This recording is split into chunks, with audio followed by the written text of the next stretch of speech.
Countifs. So let's quickly do the attendance roll call.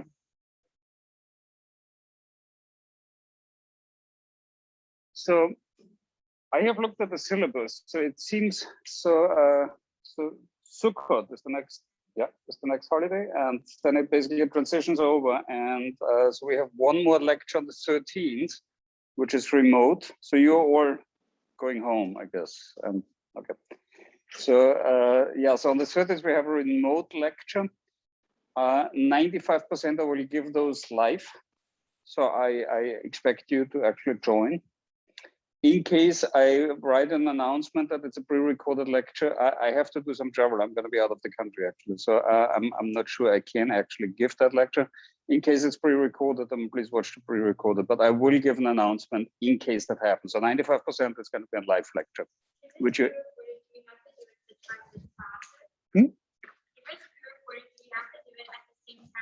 It's the same time. It's on Zoom. Yes, correct.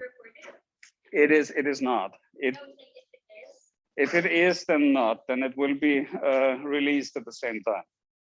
So I'll make it available at 6 o'clock. It's on a Monday. But good question. Thank you. Okay. Yeah, but I'm not anticipating. I'm not in transit at that time, so I will give it either from the airport or from the hotel. I don't know. Okay. All right. Quick roll call. Let's do this.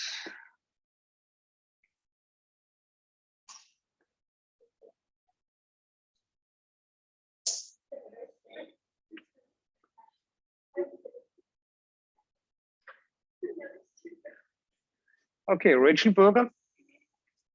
Hi. Jocelyn Cohn. Oh, hi. Oh, yeah.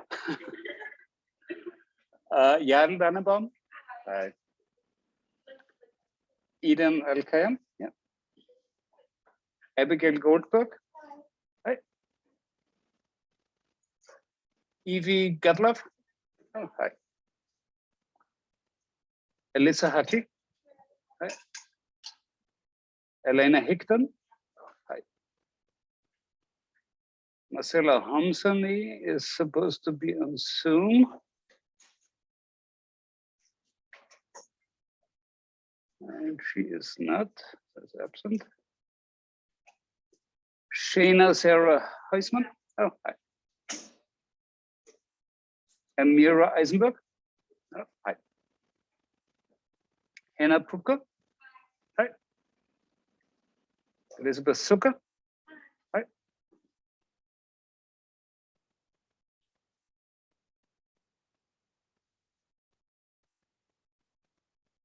All right. The chaos is decimated. Okay. Good. All right. So, okay, once again, 9:13, we're going to talk about visual displays of data. And then the next time we're talking at 10:04. So this is in a month from now. This is more than a month from now. So don't forget me. Don't forget statistics, and make sure you remember what we're discussing. Particularly today, the frequency distribution is actually very, very important. And for this very reason, I would like you to please all of you to ask all of you to go on Canvas, download on your computer that Excel spreadsheet that's on there. Because that exercise today, I think, is a very good exercise that all of you should try to do on your laptop as well. So there's on Canvas for module 3, there's an Excel spreadsheet labeled volcanoes. So we're going to learn today about volcanoes.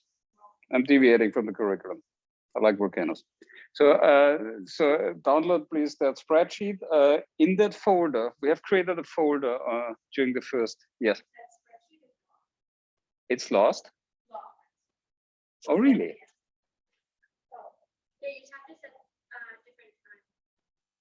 Oh, that's interesting. Okay, thank you.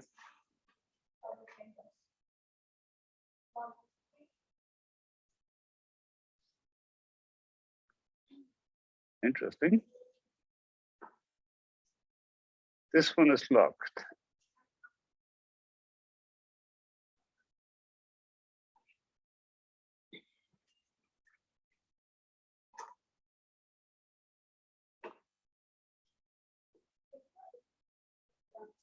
So you cannot download this one?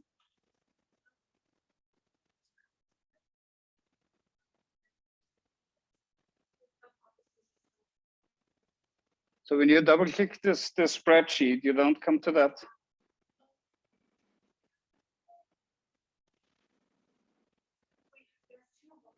Yes. We are only taking the module 3 frequency distribution volcanoes. Oh, okay. The other one is locked. That's the solution. You're not getting the solution before we have talked about it. Okay, good. That's fine. Thank you. All right. Good. Please download that one on that folder that we have created on the desktop. We created this little STAT1021G folder. Create a subfolder labeled module 3 and download the volcanoes folder into that. And so here we have another folder available and the spreadsheet. And we're going to do a little exercise with this volcano. And we're going to create frequency tables and grouped frequency tables, and then histogram. Okay, so frequency distributions. Let's first chat about. All right, good. Chapter 2 in the book is about frequency distributions. Frequency distributions are of greatest importance because it's a wonderful way to actually depict your data. This is how a statistician gets a feel for data. So now imagine you have entries of 1,000 records, those raw data entries. So you measure blood pressure in 1,000 patients and you have 1,000 entries. It's like a spreadsheet with 1,000 entries. How do you get a feel for that data? You know, you want to map this data out. You want to know how many had a blood pressure of 120, 130, 140. So you want to see how this distributes. And you essentially want to depict it as a count, as a count for a certain value of that parameter, that variable that you have measured. So for each blood pressure, you want to know how many individuals actually had that particular blood pressure. And this is where it comes to volcanoes, because today we're going to quantify volcanoes within countries, and we're going to find out how many volcanoes are in the respective countries we're going to look at. So when looking at distributions and frequencies, so this is essentially what it is, right? Are you familiar with the term frequency? So frequency is basically, it's a count for a certain measure. So commonly we know frequencies, for example, from audio signals.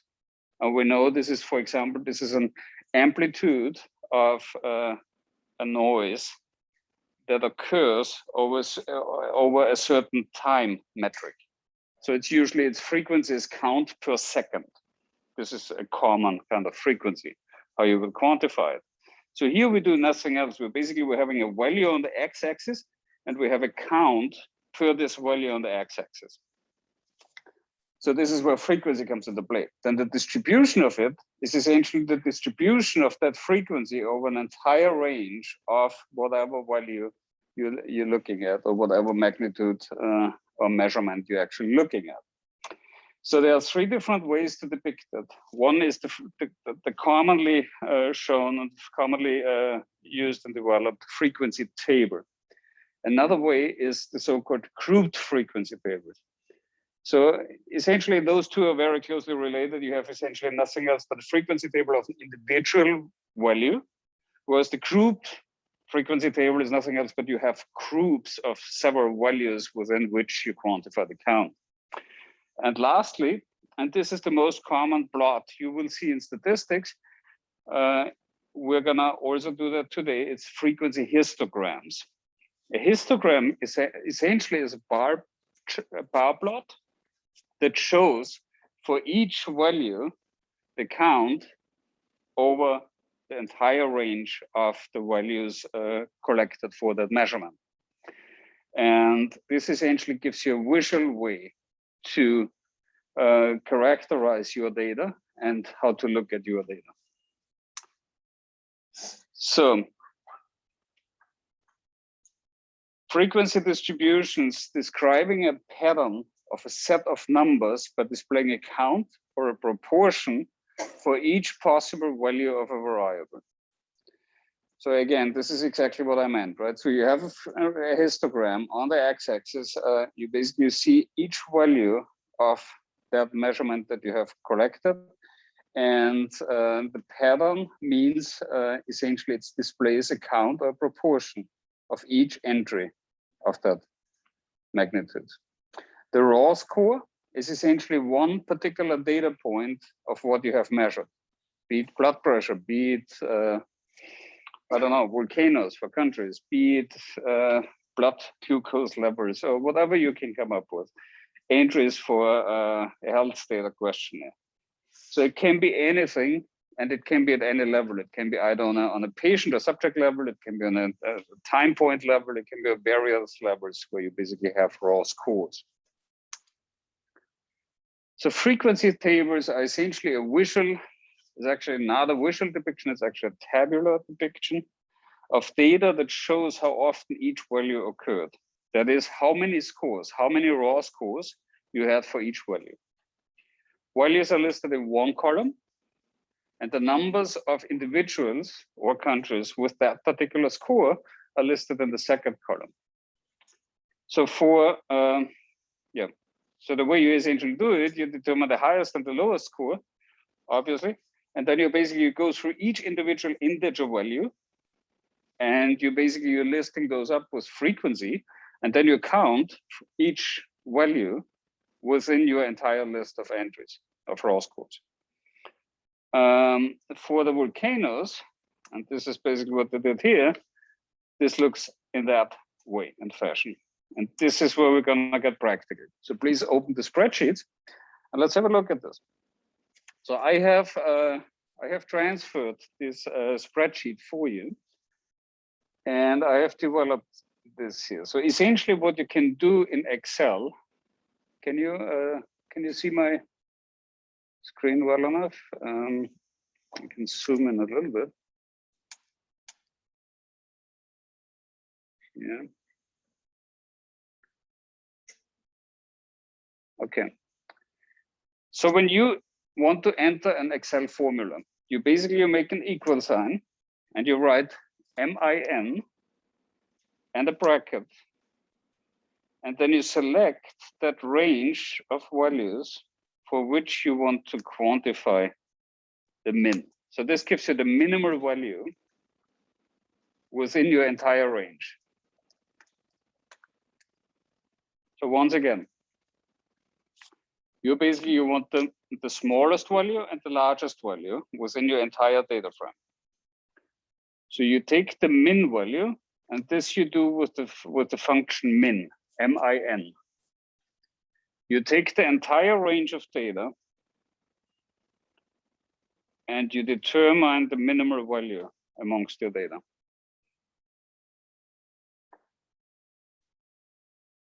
You have the country, you have the count. You want the minimal value of your B2, which is this column, to B56, which is here in Vanuatu. Yes.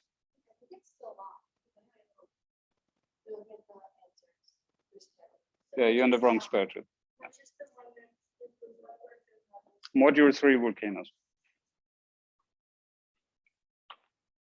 So this is the minimal value. So this is the smallest value within your entire data range. Now you want to have the maximal value.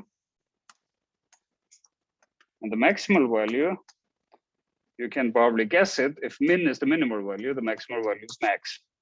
So basically you do max and you do a bracket, a parentheses, and you give it now the range. And the range is phrased in a way that you say B2 for cell B2, the one that pops up here, colon B56. The colon indicates that it basically takes the range from B2 to B56, and the colon connects those two cells, and it gives you everything in between. If you would make a comma, it only takes B2 and B56. With the colon, it connects both, and it gives you everything in between. Okay? Now you close the parentheses, and the maximum value is 81. 81 volcanoes. That's a lot of volcanoes. Does anybody know? Yeah.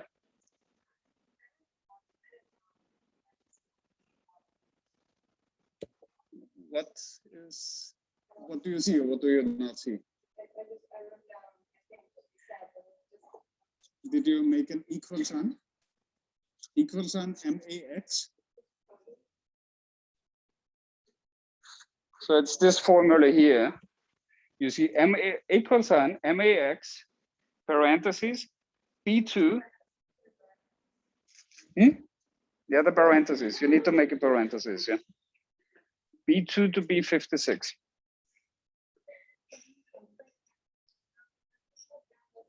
Good. All right. So 81 volcanoes. Which country would you guess it has 81 volcanoes? You have a guess? Anybody has a guess? Which country could have 81 volcanoes? Yeah, it's the US. Actually, the US has 81 volcanoes. And it's not only Hawaii, it's actually, you have even on mainland, you have quite a few that are dormant. Yellowstone Park is, for example, a dormant volcano. Okay. So now we have our min and max, but we don't want to do all of them. So we select now cell BA1 to B56. And we go on data and we go on sort. And we're sorting now by column count, smallest to largest. And we're selecting my list has headers.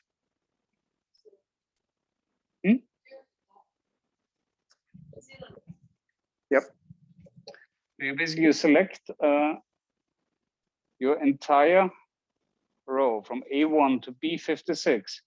You sort on the values, you make it smallest to largest, and you make sure that you're selecting my list has headers, because by that it excludes country and count in the header. Yeah? And then you sort everything by count. By that you get the smallest value first, and then you get the highest level at 56 at last. Yeah.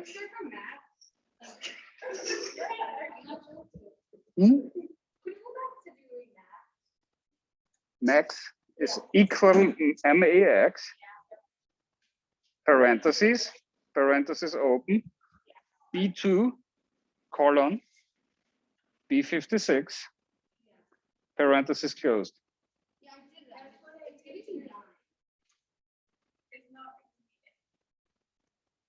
All right, let's go back. Okay, so you have this column here.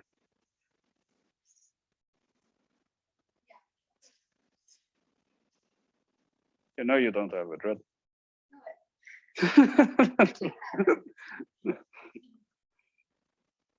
What is the password? But come and look.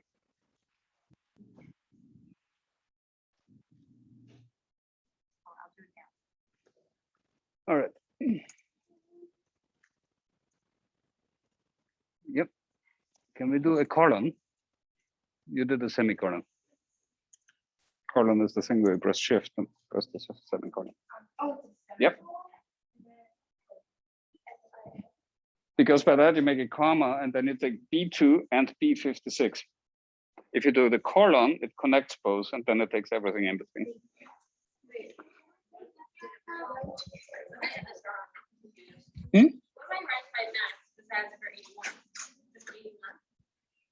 Max is 81, yeah, that's the maximal entry. But that's only right. That's only right by max. You don't want to write, yeah. So you write max B2 to B56, and then you get the maximal value, which is 81. And once you have sorted this whole thing, what will happen now is it sorts everything. And now you revise your formula because we're cutting off the last 4 ones. So Japan is 40, Indonesia 45, Russia 55, and US 81. So we're cutting off the last 4. which is 52 now. So we're making this 52. So now the highest one is 17. How do you what? X what? Yes. So you basically select column A and column B just on top. You go and sort. You say sort by count by the value, smallest to largest, and the list has headers. And then you click on OK. We all sorted?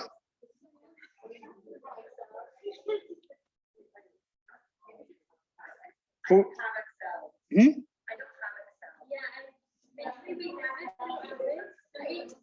Okay. Yeah.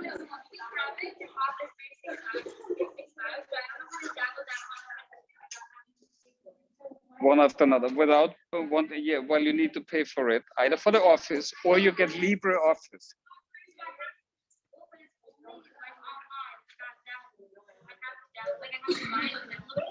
Yeah, well, you can upload the file. If you use Yeshiva Office 365, which is possible, then you need to upload the file. Well, you go on Office 365. I can show you how to do that. Okay, Office 365. One after another. What? Excuse me. One person talks, please. Is this how to get Excel? No, this is how you can use Excel online on Office 365. So we can do this now. That you solve this problem. Another possibility is that you download LibreOffice, and LibreOffice would allow you to essentially to use Excel locally. It's an open source software, so it's not totally the same as Excel, but it allows you to do the same thing. The link is in the syllabus. Please have a look at the syllabus. Okay, let's go on YU. So you can open YU Excel.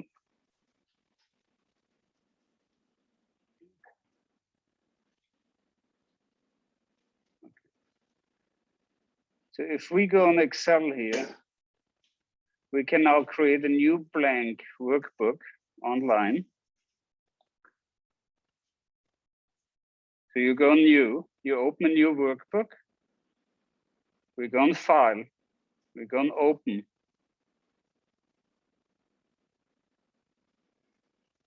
You go on View More Files.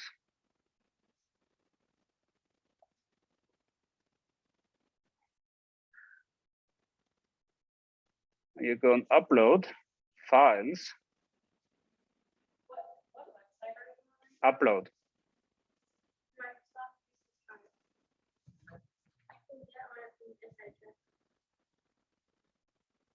You go on Module 3, the folder that we created on the desktop, and you select from wherever you have it, the Volcanoes file. That's how you upload the file, and then you can open it. Oh, okay, thank you so much. Yeah. Then you just click on here, and you can open it now locally on your. Yeah. Okay.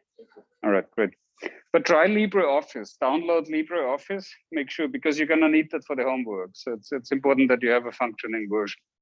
Also, if you do the homeworks in the offline, in the online version 365, you need to export these files as Excel files and send me the Excel files. The homework needs to have the calculations, and the homework needs to have the formula that I can create it. Otherwise, you lose points. Good.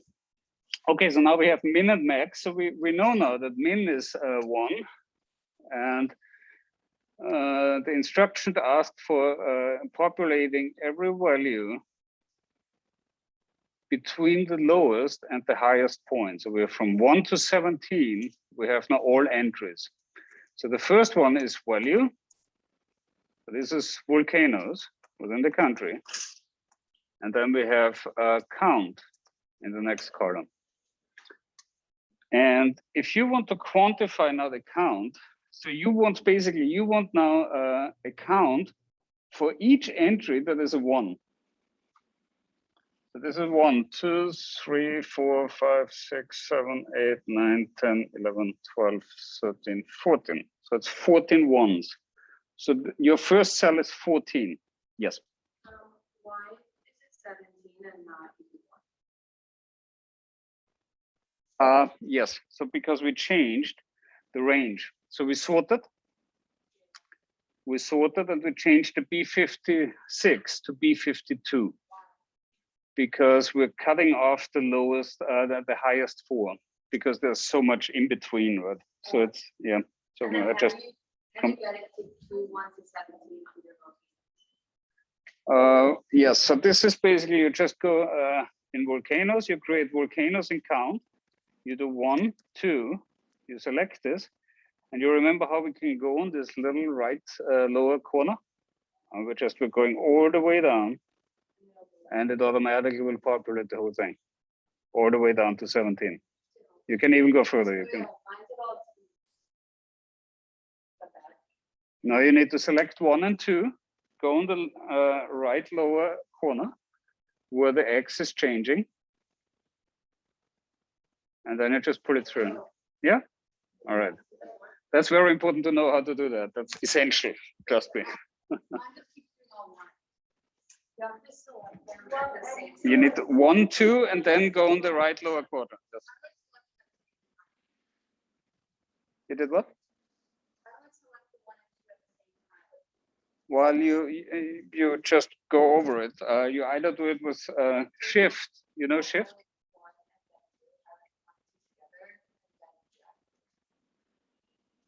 Press shift. With shift, you're selecting cells, multiple cells. Yes. How do you do the volcano from 1 to 17? So you do 1 and 2. You do 1 and 2. And you go up, you press shift and cursor, and you go down. You select 2 cells. You go on the right lower corner where the X is changing. You go all the way down, and then you pull it down. Did that work?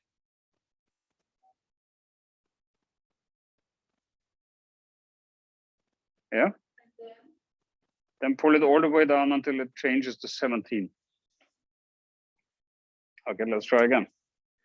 Volcano 1, 2. You select 1 and 2. Did you do that? Yeah. All right. Then go on the right lower corner where the cross is changing. You see that? Yeah. Press it down and pull it all the way down to 17. Don't let it go. It's working? Good. Not a problem. Okay, so now we go and count. And we're using now a new function. And that function is called Countif.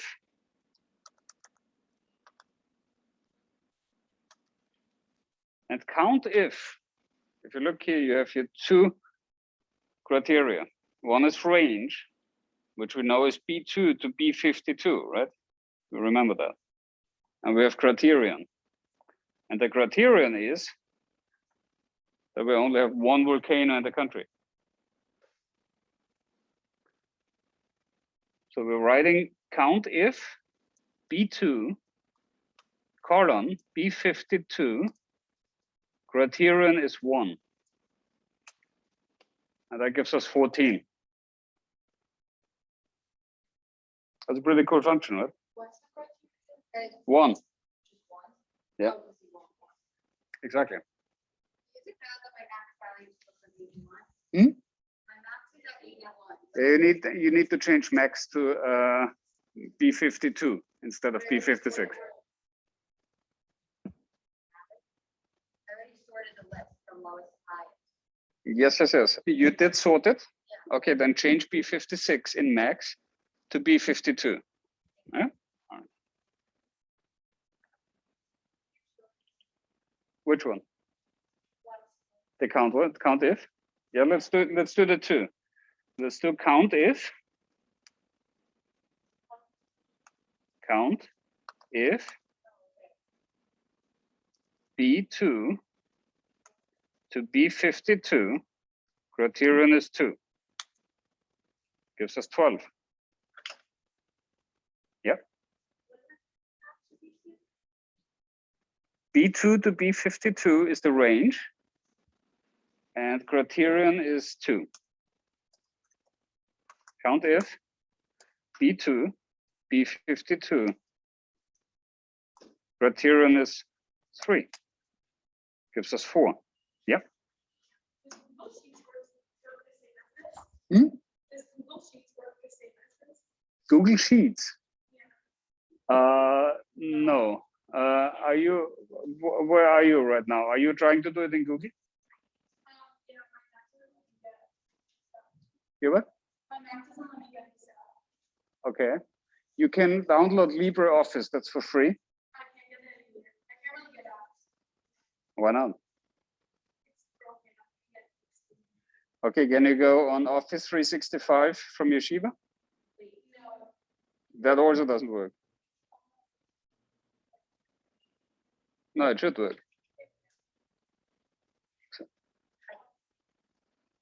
Yes. Yeah, you need to download it first and install it. I'm just try to install it. Can you?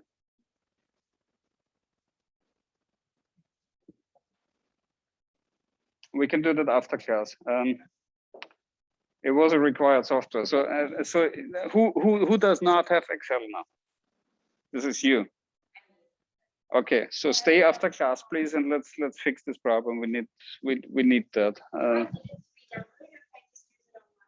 You can do it online. You can, yes. You just need to upload the files. So if you can do Office 365, that's a viable solution. Yes. What's the green triangle in the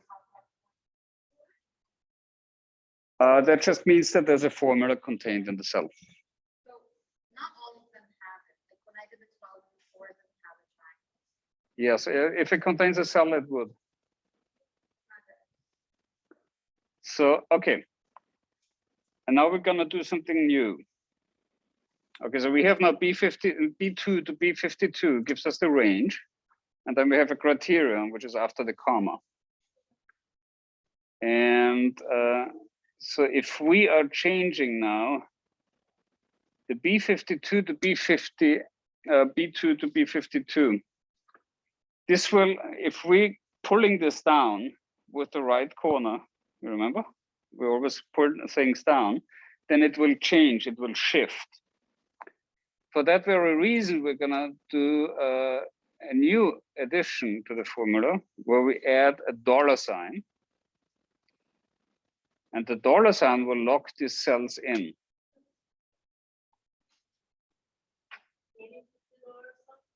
Before the B and before the number. And by that, you're locking the cells. You're locking the range in.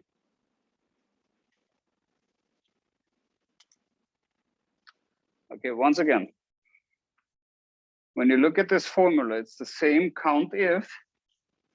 It's $B, $2, colon, $B, $52, comma 1.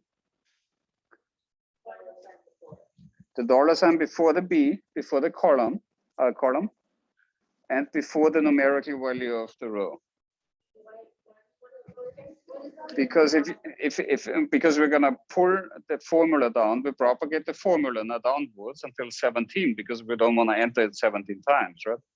So, but if we would do that, we are shifting and we are changing the range. For that very reason, we're locking it in, and when we're pulling it down and we're propagating it all the way down to 17, it will not change the range. It will always remain the same range. By that, we essentially we're beating the system, and we're actually much faster propagating our formula. Yes.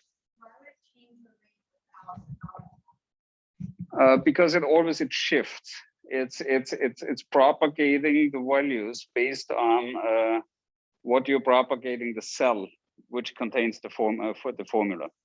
So when you shift that cell, it will also shift the distance. The distance remains the same, but the cell shifts with the cell. So it goes down with the cell. So you're beating that by essentially locking in the cells and locking in the range, and then just pulling the cell. So this looks, in principle, this looks then like this, where we're basically propagating this all the way down. Well, so now this would be 14, right? So it's propagating the 14 because it has here a so-called, it has here 1 forward. So now, is that a question?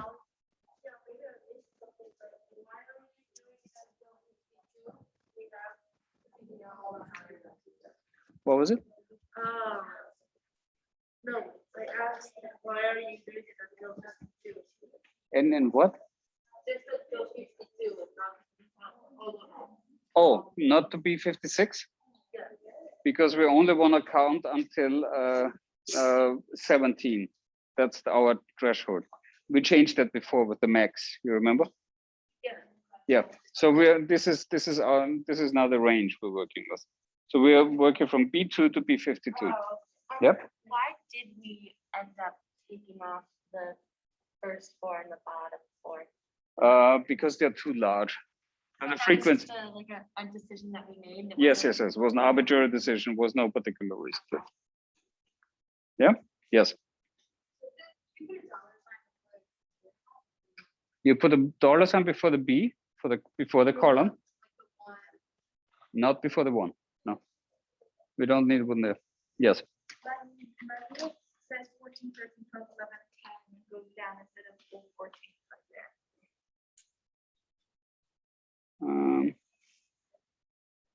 You didn't do it needs to be $B, $2, $B, $52. You're missing the $signs.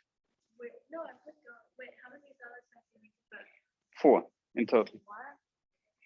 Yeah, $B, $2, $B, $52.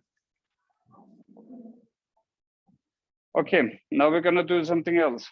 You remember how some cells are shifting, but when you put the $sign, it doesn't shift. Because now you can do something cooler even. Because now you go in your cell where you have the 1, you're changing this now, and you take the value from K and you take K3.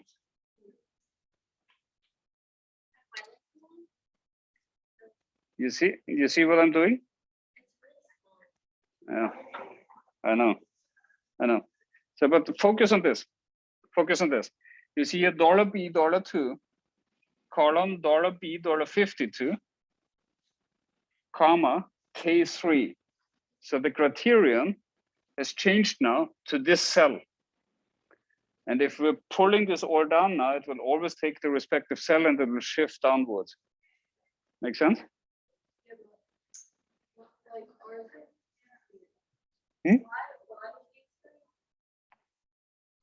K3 contains the value 1. Right, like on 9, it's on G2. Well, it comes to the same thing. Yeah, this one you want F2. This is your criterion. So you replace the 1 with F2. So I should write this. No, this is fine. Yes, replace the 1 with F2.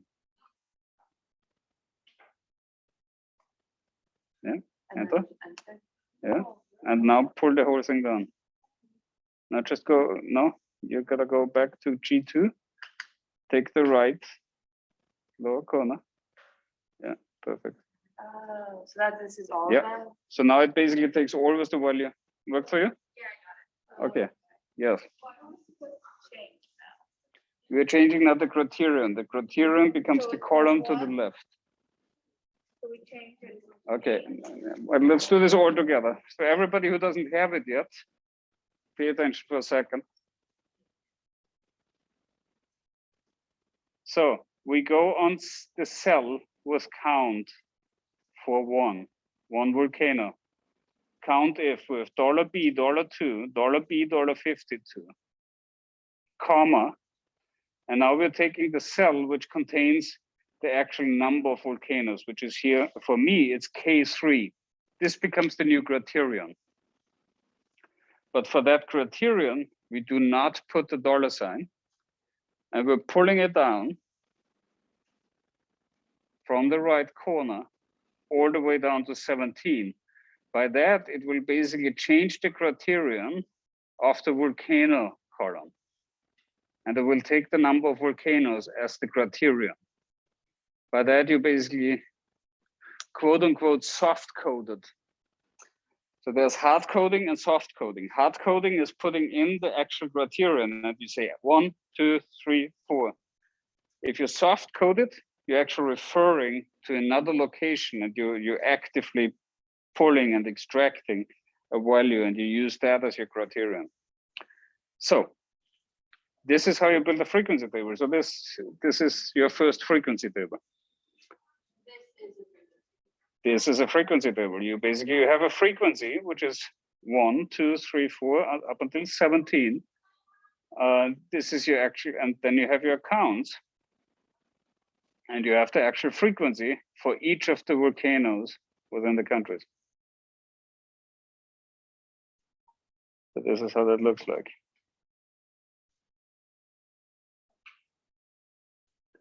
So we built our first frequency table.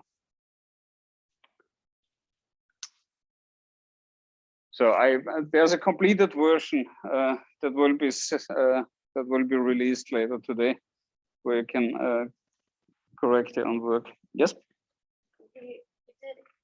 So I understood the how to find the 14 part. Yeah. To find the rest. Yeah. Go on G2. Go to G2. Yeah. That's G3. Yeah. Now replace the 1 with so F2. Sure. Sure. All right. So these are the frequency tables we're building. Is there anything I can help with? Okay. Yeah. Is it working? Yeah, I got one and then Okay, great, great. All right, frequency tables. Okay, now we can build percentages for the frequencies. Everybody has, does everybody know how to build percentages? No. Okay, when you go back to the spreadsheet now, you can essentially quickly do this by building now percentages. So the percentage is always calculated in the same fashion. So you basically have a sum of volcanoes in the entire country, in the entire world, which is all volcanoes, which is sum. Sum is basically a summation function.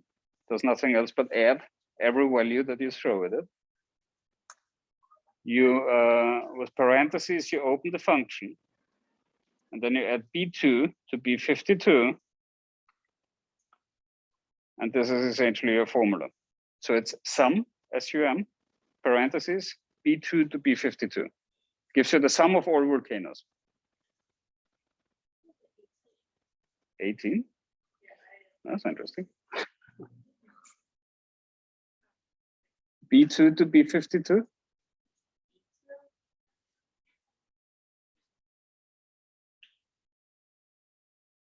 All good? Found it? 18. B52. B2. No, hold on. Now just B52. Sum equals on SUM. B2 to B52.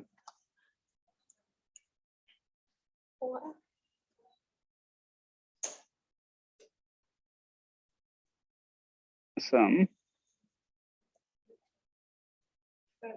colon.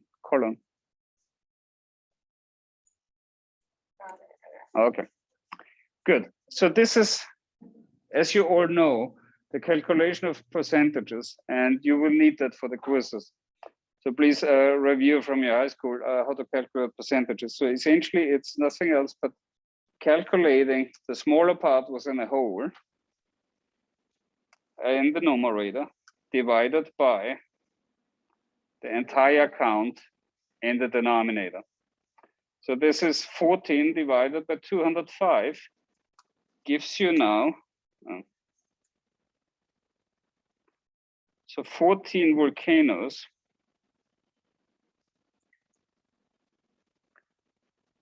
14 countries with one volcano out of 205. Oh, no. Oh. Forget what I just said. We got to build here something different. Replace the sum with count. So you, that was funny. Because the denominator is the country, not the volcanoes, and kind of across.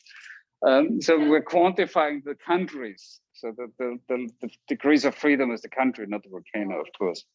So we're quantifying the number of countries, which is 51, not 205. It's 205 volcanoes in 51 countries. Yeah. So essentially, this number 14 is actually 14 countries that have one volcano. Now that what happens if you teach in the evenings. Yeah, brain is not fresh anymore. Okay. So now we're calculating the percentage of 14 countries out of 51 countries. So 14 divided by the denominator of 51 gives you a proportion of 27, 0.2745. Yes. Can I write 14 divided by 51 or do you want us to write it like? No, you need it in cells. It needs to be in cells. So equal L3 divided by.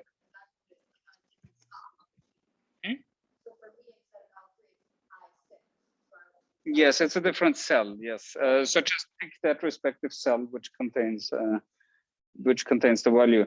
So if you do that, you divide here that cell which contains the 14 by the cell that contains 51 from the count. If you multiply this now by 100,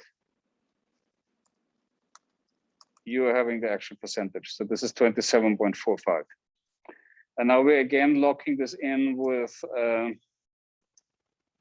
dollar sign because the denominator doesn't change. So we're locking in L2 or L12 as the denominator. Yes. Wait, had you done it from 0.27 to 27, multiplying it by 100. So if you divide the smaller by the number of the whole, you get a proportion. If you multiply a proportion by 100, you get a percentage.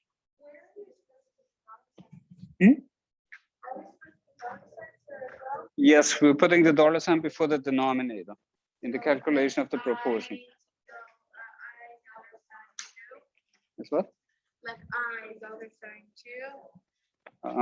If that is this one, you want to lock this one in because that's the denominator in the calculation of your proportion. Only one. Only this one, yes. Because the numerator changes if you pull the equation down. So you change this one volcanoes to countries?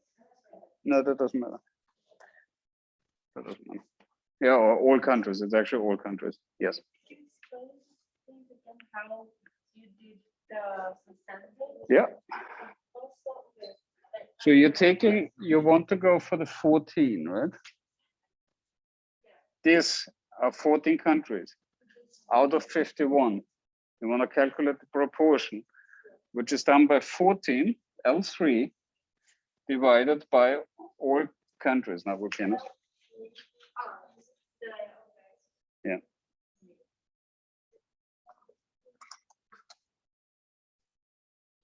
Yep. Yeah. Does that work?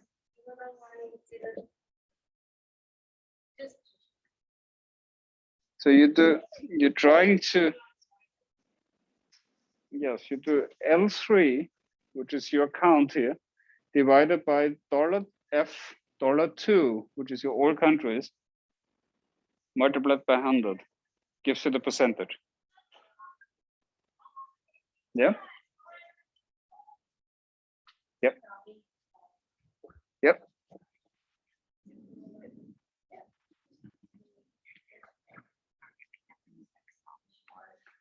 Yeah, I know, it's a common problem. All right, So I'm stuck on count. yes. We're doing count if Okay. B2, B52, Oh, B2 to $2 to $B, $52. Criterion is H8, and that propagate all the way down. Wait, there's something off here. There's something off here. Yeah, you need to redo this first with the completed spreadsheet. Then yours works. yeah. Okay. I did the whole thing wrong. No, I don't know. There's one hiccup in there, but we need to carry on. We're running out of time. Yeah. Okay. All right. So yeah, there will be a completed spreadsheet online later today, which you can compare with what you have done. We just gotta carry on. We're running out of time. Okay, so you're doing this calculation of the proportion. You multiply this by 100, and you're coming up to the percentage for each of the country entries. So,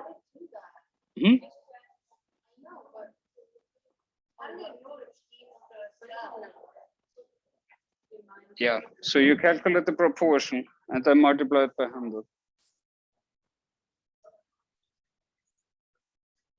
When I drag it down, it just says, like, it doesn't say the number, it says like the function.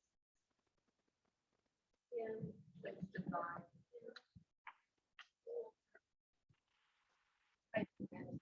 Like this. And I drag these to here. Just goes like that. Mm-hmm. Which one? Because you need to lock this one in the G2. Now, the denominator, C2. Yeah. That needs to be locked in with a dollar sign. Oh, yeah. Because then it becomes a division by 0, because it tries to calculate your numerator by a non-entry. The G2 also, or just C2? Just a C2. Yes. When I try dragging, it just gives me this. Yes, same problem. The denominator needs to be locked in.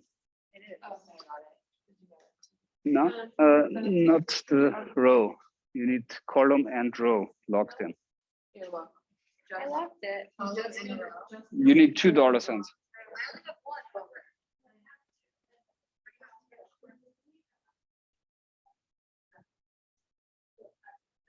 I like the spirit. Okay.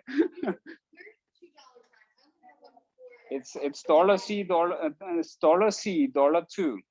So whatever your denominator looks like, for me it's F13. You do $F, $13. So you need to lock the column and the row. Both need to be locked in.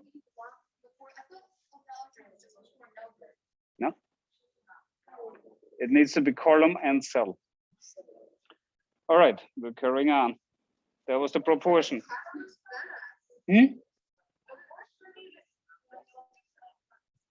No $2. You lock in the column and the row. Numeric value as well as the, yes, correct. Okay, frequencies and percentages can be calculated by calculating the proportion, multiplying it by 100. So a grouped frequency table now essentially is nothing else but finding more values and grouping more values together and counting within this group. So if you have now volcanoes from 0 to 17, you're basically bulking it in a way that you are calculating the occurrence of so the countries for several value of your volcano entries. So essentially you're doing the same thing. You determine the number of your intervals and an interval size, which is equally spaced for each of your groups. Who remembers how that is called? So if you have a frequency table, your count, your country count, is what kind of variable? It's a continuous variable, but which one is it? Yes. No, it's continuous. Nominal is discrete. Categorically. It's a continuous variable which has a meaningful zero because there are no negative countries, right? So essentially what you have is a ratio variable. If you group it equally spaced, you still have a meaningful zero, but that's irrelevant, but you have it equally spaced. That makes it an interval. Because intervals can be discretized continuous variables. So ratios discretized become interval. Yes. So you have the countries, right? So you have this entry of count within that have a certain number of volcanoes in them. That becomes a continuous variable, count. This has a meaningful zero because zero means no country. So there cannot be a negative count for a country. It's impossible.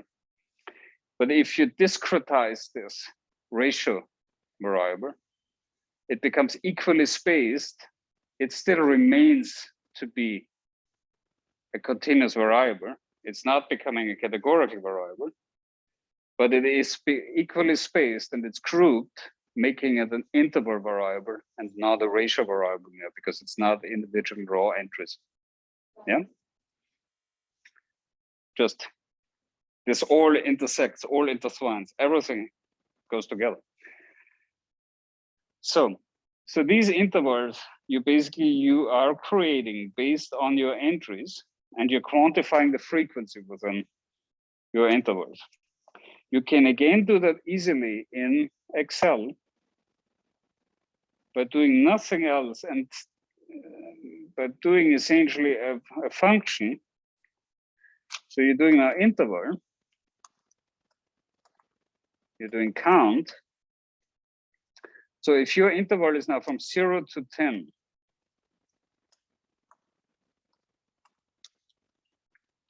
and you do a count, there's now a function that is called Countifs. So it's the plural of Countif. So Countifs allows you to enter a criterion and a range, which is the lower one, and a criterion on the range, which is the higher one. So if you say criterion range, and you see it here, criteria range, criteria. Criteria range is now B2 to B52, right? B2 to B52. What's the criteria? The criteria is, and this makes it a little tricky, it's a smaller equal sign and 10. That doesn't work. What was this? Yeah. So it's count equal count if range is B2 to B52. B52. Criterion is smaller than 10. That should work. Yes. So you're creating now Countif is B2 to B52. And then in quotation mark, you say this is smaller than 10. This is your criterion. That's how you define your criterion. You have 46 countries that fall between 0 and 10. Yes. Yeah, well, because it's a criterion that's put together. It's a little suboptimal, I agree there. But that's how they, yeah, you need those. And then do I also need to say greater than 0, or they know that? They know greater than 0 because it's a ratio variable. So ratio variable has a meaningful 0, right? Because there are no negative countries. So if you do now 10 to 20, it's getting a little trickier. Because now you need to do equal Countifs, because now you want as a criterion, you want B2 to B52, and you want as a criterion, you want greater equal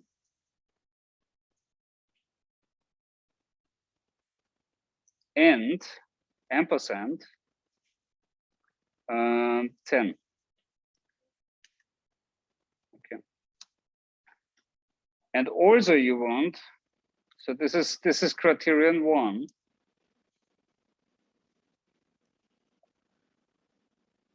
This is criterion 1. Criterion 2 is that you want B2 to B52, and you want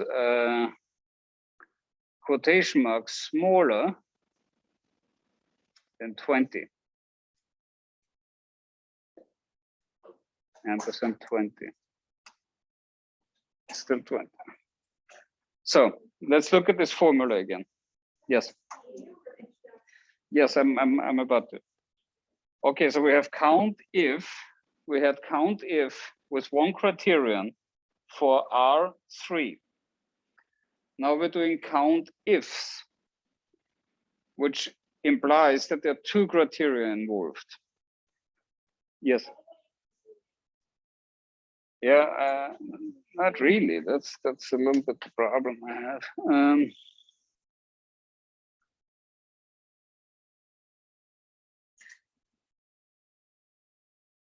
If you go to like the top of the computer, see where it says like Excel file. I don't think it's that easy because it's an Excel problem per se. It's a resolution problem.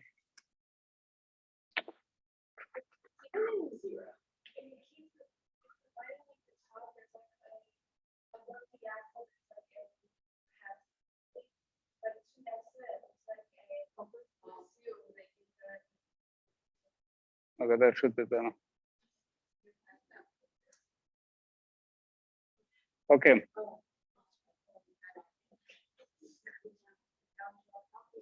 Okay. Is that a little better? Is that better? All right. So we have count ifs B2 to B52 as our range. So we have a criteria range 1. Then we have comma, quotation mark, greater equal, quotation mark, ampersand, because it's a concatenated criteria, 10. That means like we want everything greater equal than 10. With the comma, we're coming to criteria range 2, which again is B2 to B52. With the comma, we're basically coming to criteria 2, which is B2 to B52, comma, quotation mark, smaller, ampersand 20. So it's smaller than 20. Yeah?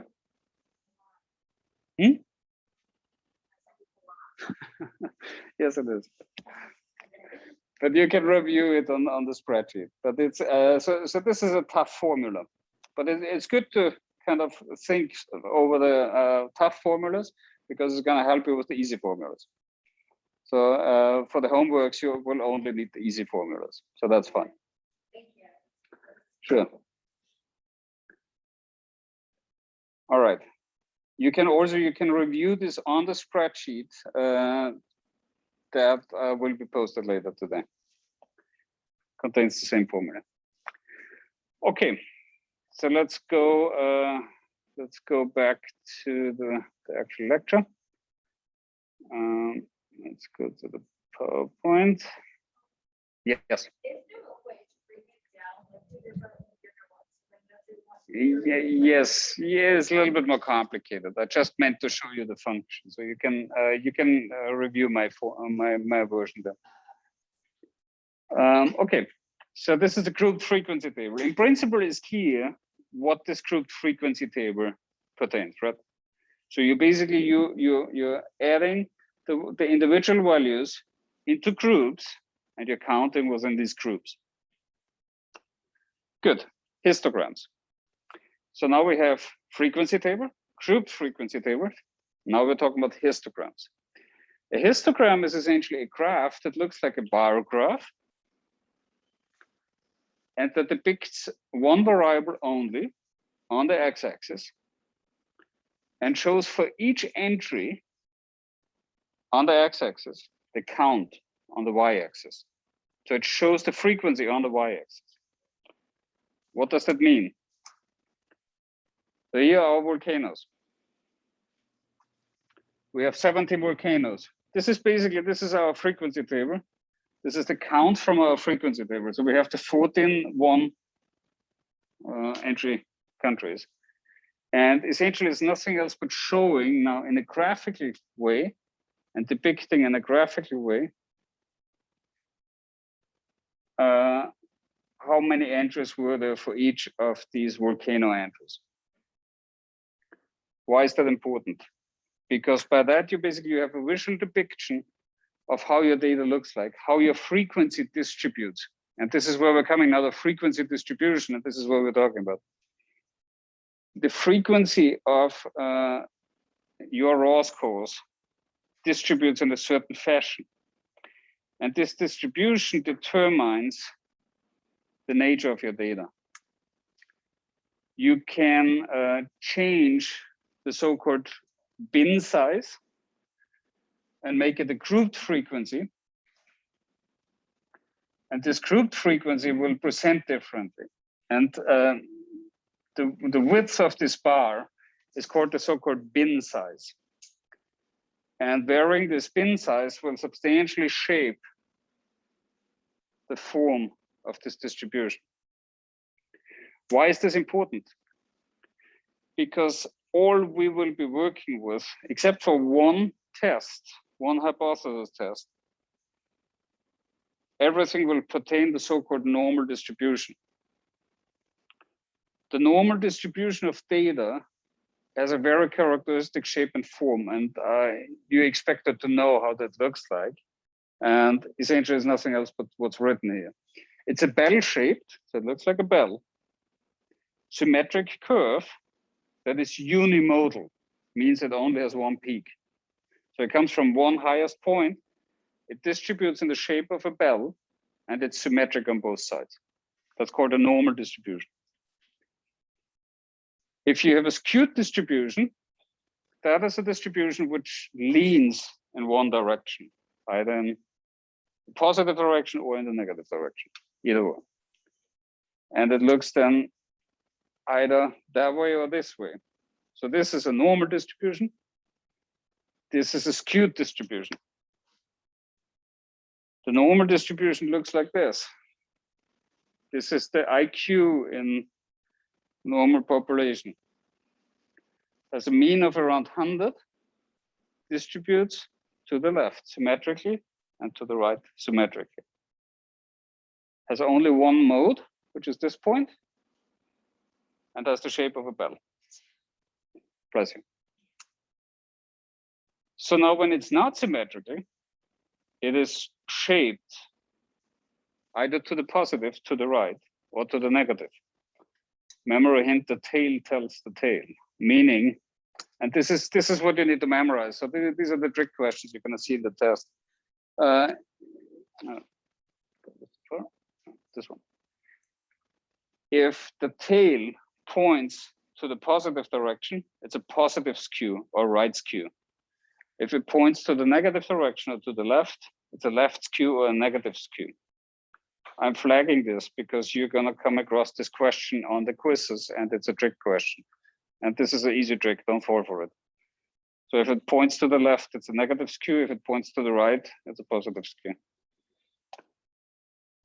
Then you have something which is a flooring effect and a ceiling effect. So when you look at that,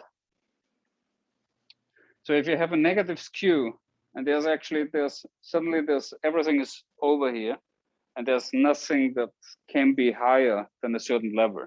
So it basically constrains the shape. That's called a ceiling effect. Basically, so there's a ceiling and it can't go any further. Also important term for the quiz. The ceiling effect happens, for example, if you look at quiz results or test results, exam results. When you have everything that is constrained at one point. So for quizzes, like the highest value is going to be 100%, right? So nothing can be higher than 100%. So it's a ceiling effect. If you have a negative effect, it's basically, I don't know, running results where you have only marathon runners involved. There's something where you unlikely have something that is lower than a certain threshold. So that's a floor effect. So you have a floor effect and the ceiling effect, depending on whether it's on the upper end or it's on the lower end. Discussed here. Situation in which constraints prevents variable from taking values below a certain point, or for the ceiling effect above a certain value. Then we have lastly, they want us to talk about dot plots, which is a histogram shown in the shape of dots. I have never produced one in my entire life, so I have no idea who does them, but they want us to talk about it. Okay. So it's basically, they're showing this as years of education globally. So you have here, I'd say like 20 countries with different lengths of education. Some was more generous education, some was less generous education. And you essentially get a distribution of the counts for each year of education in the shape and form of a dot rather than a bar plot, which I don't know, it's a debatable advantage, I guess, but yeah, okay, so it's another way of depicting it. Okay, so that was essentially all I wanted to show. I can now, in the last 2 minutes, quickly show you how to build a histogram in Excel, which can also be done. We're gonna do this. So for me, it's not locked.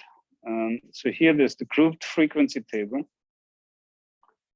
The grouped frequency table that we have seen in the slides can also be shown here in Excel. You can do histograms in Excel, by essentially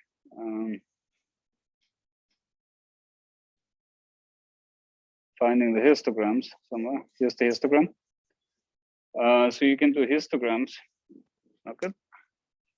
I'm not good in graphing in Excel. So you basically, you select the area you want to graph. You go on insert, and you are, and I'm flagging this, you're gonna need that for one of the homework. So rewatch the recording. So you basically, you go on insert, graph, you find histogram, and it's right here. After you have selected that area you want to graph out, and you basically get here your area mapped out. You can then click on the on the bins, and you can change the so-called bin size. Yeah. Where'd you find that? You go on insert, and you go on histogram.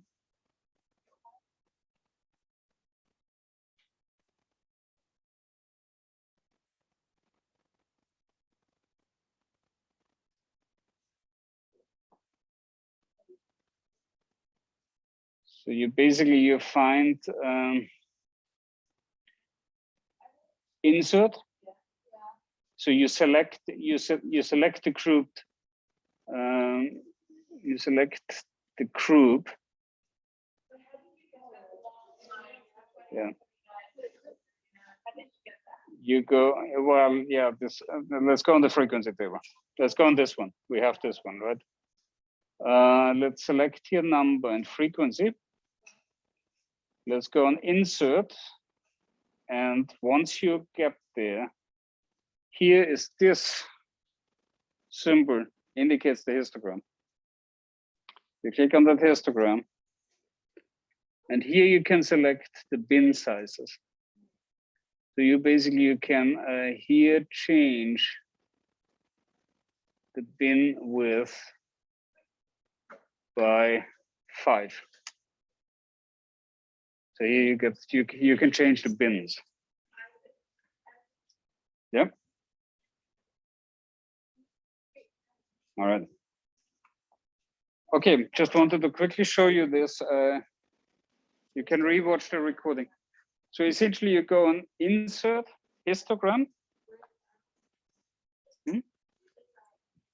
Okay, you're released in case you want to leave.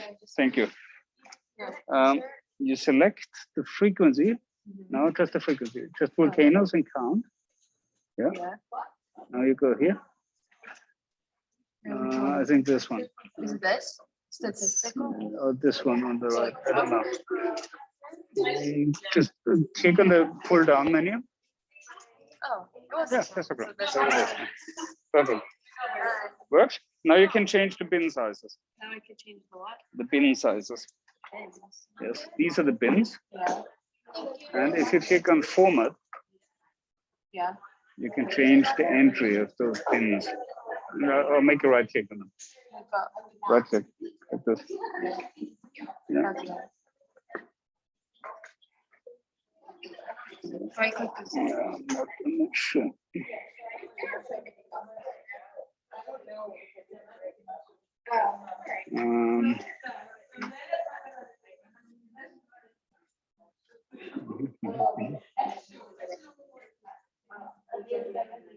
Overflow bin. Oh yeah, here's the bins. Bins, bin width. Here you can change the bin width. So I could do like. Yep, you can individualize them. Yeah. Wait, let me just stop the recording just a second. All right.